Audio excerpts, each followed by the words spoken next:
Hello dear student, welcome. तभी हम लोग कुछ डिस्कशन कर रहे हैं इकोनॉमिक्स का। तो तुम्हारा एक चैप्टर है introduction to business economics. Okay, तो बिजनेस इकोनॉमिक्स को मैनेजर इकोनॉमिक्स भी बोलते हैं।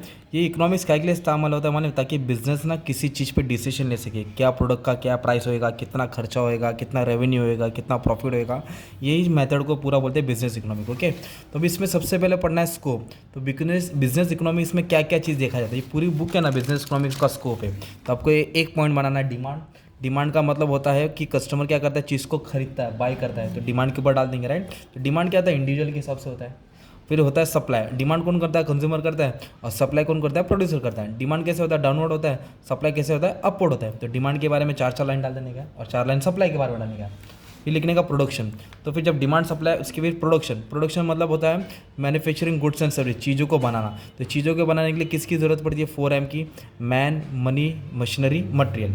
ये हो गया थर्ड पॉइंट। डिमांड एक हो गया, सप्लाई दो हो गया, प्रोडक्शन थर्ड हो गया। फोर्थ पॉइंट बनाएंगे कॉस्ट। क्या बनाएंगे, कॉस्ट। कॉस्ट का मतलब होता है कंपनी का खर्चा होता है। तो अलग अलग खर्चा होता है। एक होता है वेरिएबल कॉस्ट जो चेंज होता रहता है, एक होता है फिक्स कॉस्ट, एक होता है टोटल कॉस्ट, फिर होता है एवरेज कॉस्ट पर यूनिट, फिर मार्जिनल कॉस्ट। ये सब डाल देंगे।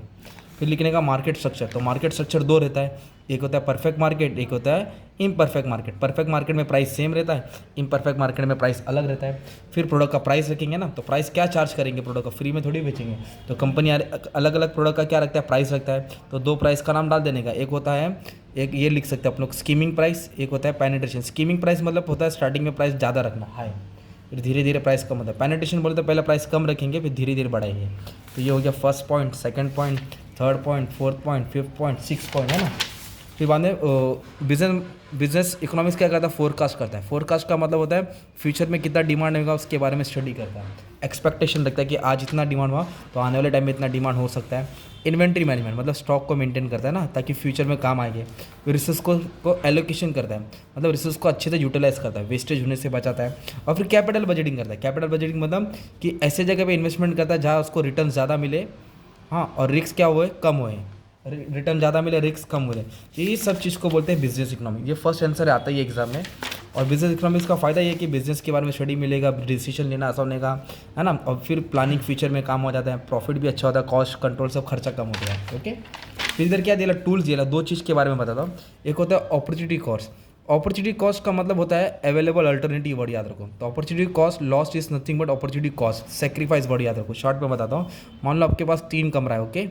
एक कमरे में आप रहते हो और ये 2 कमरा खाली है, और 2 कमरा खाली है और 2 साल से खाली है। तो मतलब आपने क्या किया, मौके का फ़ायदा नहीं उठाया। अगर उसको रेंट पे दिए रहते ना, तो पर महीने का रेंट 10,000 आता, मतलब साल का 1,20,000 आता, इसका 1,20,000 इसका आता। तो आपने मौके का फ़ायदा नहीं उठाया, उसको बोलते हैं अपॉर्चुनिटी कॉस्ट। क्या बोलते हैं इसको। तो कंपनी में ऐसा मौका आता है जो कंपनी मौके का फ़ायदा नहीं उठाती है। तो when select something we pay cost which is the cost of not being able to do next best thing. ये करने से हम लोग वो चीज़ नहीं कर सकते, तो जो चीज़ खोते हैं उसको बोलते हैं अपॉर्चुनिटी कॉस्ट। और मार्जिनल का मतलब होता है एक्स्ट्रा। बोलो, मार्जिनल का मतलब एक्स्ट्रा।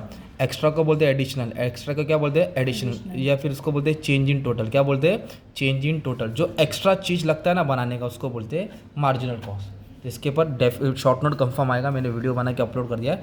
सिर्फ शॉर्ट में तुमको एग्जाम्पल बताना, मार्जिन मतलब एक्स्ट्रा। जैसे कि बताओ किसे होता है, अगर ये डायग्राम बताओ ना, देखो ये तुम्हारा टोटल दिख रहा है कितना, 30 है, ये कितना हो गया 56। तो 30 में कितना एक्स्ट्रा ऐड हुआ वो बताने। तो इसको इससे क्या करेंगे, माइनस करेंगे, तो आपको मार्जिन मिलेगा। इसको इससे क्या करेंगे, माइनस करेंगे, आपको क्या मिलेगा, मार्जिन। ये रिलेशन भी आता है एग्जाम में, एकदम ईजी है बनाना, मैं बता देता हूँ। जैसे कि इधर मान लो क्वांटिटी रखा, इधर प्राइस रखा। क्वांटिटी क्या, क्वांटिटी 1 2 3 4 5 6 7 8 रखा। प्राइस को लोगों ने चेंज किया, फिर 30 रखा, 28 रखा, 26 रखा, 24 रखा, 22 रखा, 20 रखा, है ना। तो एक टोटल रेवेन्यू निकालना है, मार्जिनल निकालना है, एवरेज निकालना है। टोटल मतलब इसको इससे मल्टीप्लाई करना है।